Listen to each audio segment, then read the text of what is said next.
অতঃপর ইমতিয়াজ সকাল বেলায় গোলাম সরওয়ার হুজুরকে ফোন করল এবং সবকিছু হুজুরকে খুলে বলল। সব শুনে হুজুর বললেন, ও আচ্ছা, আমি বিকেলে তোমার সাথে আরিয়ানদের বাড়িতে যাব। এই কথা শুনে ইমতিয়াজ আবার রোজিনা বেগমের কাছে ফোন দিয়ে বলল যে সে বিকেলবেলায় হুজুরকে সাথে নিয়ে তাদের বাড়িতে যাবে। বিকেল বেলায় গোলাম সরওয়ার হুজুর, ইমতিয়াজ ও জিহাদ আরিয়ানদের বাড়িতে গেল। রোজিনা বেগম তাদেরকে বসতে দেন ও কিছু নাস্তা দেন এবং হুজুর রোজিনা বেগম থেকে সব সমস্যার কথা শুনে। তারপর হুজুর বলেন যে কাচের গ্লাসে করে পানি আনতে। অতঃপর হুজুরকে কাচের গ্লাসে করে পানি দেয়া হলো।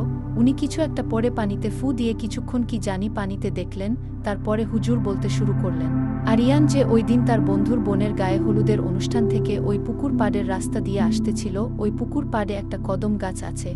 তখন ওই কদম গাছে একটি খারাপ জিন বসেছিল এবং সে আরিয়ানকে দেখে পুকুরের পানিতে আওয়াজ করল এবং আরিয়ান ওই দিকে তাকানোর কারণে ওই জিনটি আরিয়ানকে তার বন্ধুর কণ্ঠ নকল করে পিছন থেকে ডাক দিল। তারপরেই আরিয়ান পিছনে তাকালো, যা ছিল তার সবচেয়ে বড় ভুল।